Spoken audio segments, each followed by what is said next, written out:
নমস্কাৰ, মই মজিদ। বন্ধুসকল, বলগতে চাওক আজি সন্ধিয়াৰ 7টা গুৰুত্বপূৰ্ণ খবৰ। প্ৰথমটো খবৰ, বিপদ আঁতৰা নাই USTMৰ স্বত্বাধিকাৰী মহবুবুল হকৰ।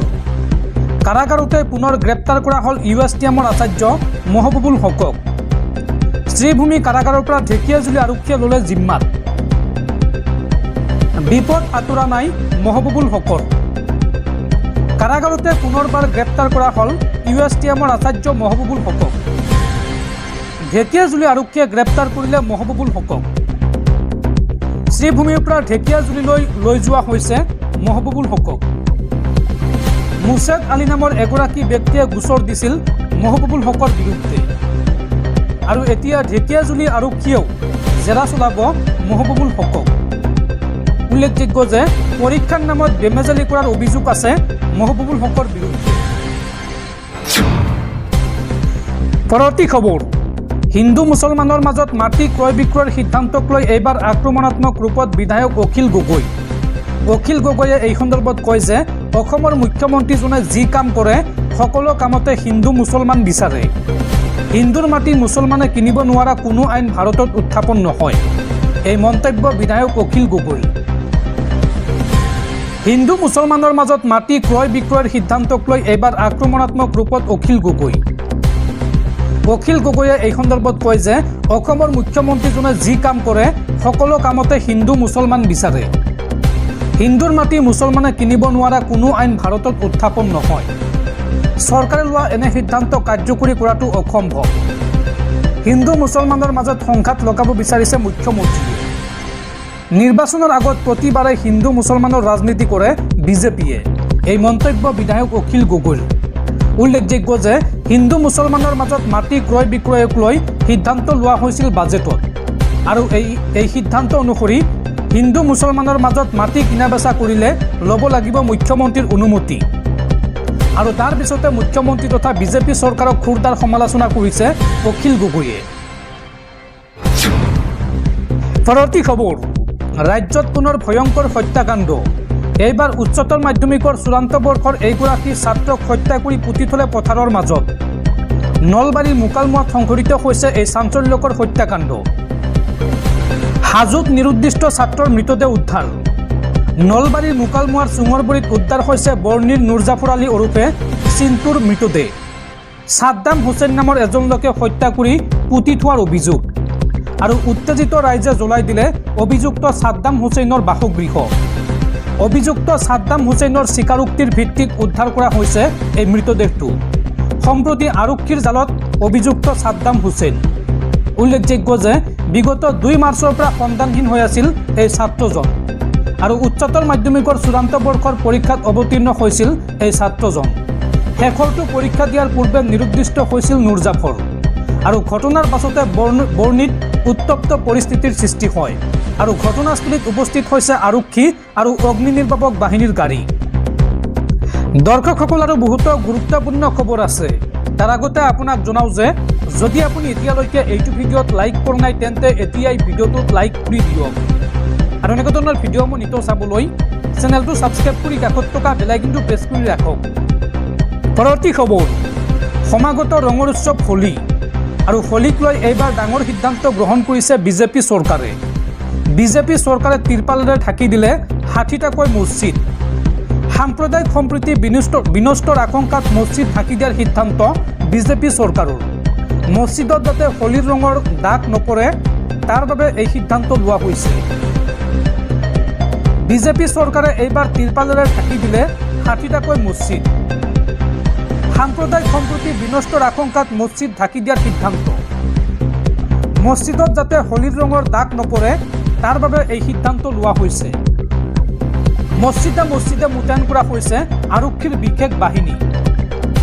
হোলীক লৈ প্ৰশাসনৰ আগতীয়া সতৰ্কতা। উত্তৰ প্ৰদেশৰ শ্বাহজাহানপুৰত প্ৰশাসনৰ এই ব্যৱস্থা। জিলাখনত অনুষ্ঠিত হয় বিখ্যাত জোতা মাৰ হোলী, আৰু হোলীৰ শোভাযাত্ৰাত যাতে মছজিদত অপ্ৰীতিকৰ পৰিস্থিতিৰ সৃষ্টি নহয় তাৰ বাবে এই পদক্ষেপ গ্ৰহণ কৰিছে।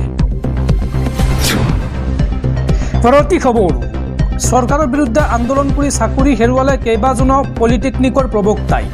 আৰু এই সন্দৰ্ভত শিক্ষামন্ত্ৰী ৰণোজ পেগুৰ স্পষ্ট ঘোষণা যে তেওঁলোকে চাকৰি ঘূৰাই নাপায়, চাকৰি উভতাই নাপায় পলিটেকনিকৰ প্ৰবক্তাই। শিক্ষামন্ত্ৰী ৰণোজ পেগুৱে কৰিলে এই ঘোষণা। গুৱাহাটী উচ্চ ন্যায়ালয়ে প্ৰত্যাহাৰ কৰিছে তেওঁলোকৰ আবেদন। নিয়মীয়া নিযুক্তিৰ প্ৰক্ৰিয়াত অংশ লোৱাৰ আহ্বান চাকৰি হেৰুওৱা ৩৭ গৰাকী প্ৰবক্তাক। পৰৱৰ্তী খবৰ, ৰাইডাৰ ননী নহয়, এইবাৰ ৰুজি মুদৈৰ চুৰি হ'ল বাহন। EMI শেষ হোৱাৰ মাত্ৰ 5 দিনৰ পিছতে চুৰি হ'ল স্কুটি।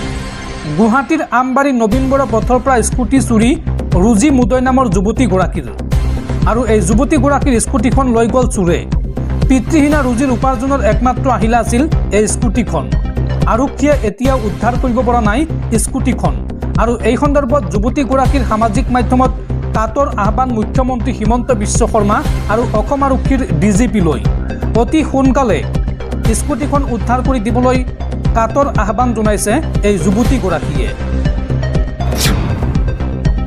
পৰৱৰ্তী খবৰ, শীঘ্ৰেই ভাৰতলৈ আহিব আমেৰিকাৰ উপৰাষ্ট্ৰপতি JD ভেন্স। চলিত মাহতে ভাৰতলৈ আহিব আমেৰিকাৰ উপৰাষ্ট্ৰপতি JD ভেন্স। তেওঁৰ সৈতে আহিব তেওঁৰ পত্নী উষা ভেন্সো।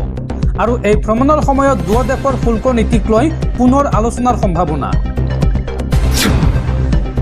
পৰৱৰ্তী খবৰ, টুইন টাৱাৰক লৈ এইবাৰ বিধানসভাত সমূহ সমৰত মুখ্যমন্ত্ৰী হিমন্ত বিশ্ব শৰ্মা আৰু বিধায়ক অখিল গগৈ।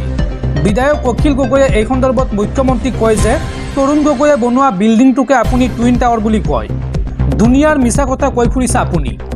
টুইন টাৱাৰক লৈ এইদৰে অখিল গগৈ আৰু হিমন্ত বিশ্ব শৰ্মাৰ মাজত বাক যুদ্ধ বিধানসভাত। তৰুণ গগৈয়ে বনোৱা বিল্ডিংটোকে আপুনি টুইন টাৱাৰ বুলি কয়।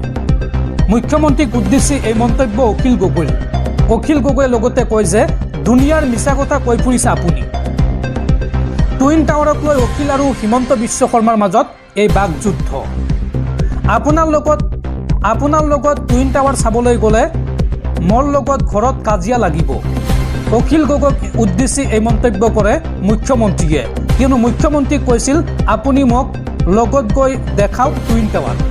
তাৰপিছতে মুখ্যমন্ত্ৰীয়ে কৰিছে এই মন্তব্য। মুখ্যমন্ত্ৰীগৰাকীয়ে লগতে কয় যে তৰুণ গগৈয়ে বনোৱা কোনো বস্তু আমি চোৱাই নাই। টুইন টাৱাৰ দেখুৱাবলৈ মন্ত্ৰী চন্দ্ৰমোহন পাটোৱাৰীয়ে আপোনাক লৈ যাব। ময়েই টুইন টাৱাৰৰ আধাৰশিলা স্থাপন কৰিছোঁ আৰু ময়েই মুকলি কৰিম। এই মন্তব্য কৰে মুখ্যমন্ত্ৰী হিমন্ত বিশ্ব শৰ্মাই।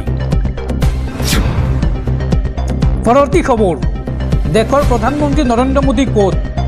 দেশৰ মহত্বপূৰ্ণ বিষয় আহিলেই নাইকিয়া হৈ যায় প্ৰধানমন্ত্ৰী মোদী। গৌৰৱ গগৈৰ ভাষণত এইদৰে উত্তাল হৈ পৰিল লোকসভা। লোকসভাত এইবাৰ গৰজি উঠিল অসমৰ সাংসদ গৌৰৱ গগৈ। বন্দুকৰ বলত শান্তি আনিব বিচাৰিছে বিজেপি চৰকাৰে। এই মন্তব্য গৌৰৱ গগৈ। গৌৰৱ গগৈয়ে লগতে কয় যে মণিপুৰলৈ কিয় যাব পৰা নাই প্ৰধানমন্ত্ৰী নৰেন্দ্ৰ মোদী। দেশৰ মহত্বপূৰ্ণ বিষয় আহিলেই নাইকিয়া হৈ যায় প্ৰধানমন্ত্ৰী। আৰু এই মন্তব্যৰ পিছতে গৌৰৱ গগৈৰ বিৰুদ্ধে প্ৰধানমন্ত্ৰীক অপমানৰ অভিযোগ আনিলে বিত্তমন্ত্ৰীকে। আৰু বিত্তমন্ত্ৰীক প্ৰধানমন্ত্ৰীয়ে পূৰ্বে সদনত দিয়া ভাষণ শুনাৰ পৰামৰ্শ গৌৰৱ গগৈৰ। পূৰ্বৰ প্ৰধানমন্ত্ৰীক বহুবাৰ অপমান কৰিছে বৰ্তমানৰ প্ৰধানমন্ত্ৰীকে। গৌৰৱ গগৈৰ ভাষণত এইদৰে উত্তাল হৈ পৰিল লোকসভা। সমালোচনা শুনাৰ সাহস নাই বিজেপিৰ। লোকসভাত এই মন্তব্য অসমৰ সাংসদ গৌৰৱ গগৈৰ।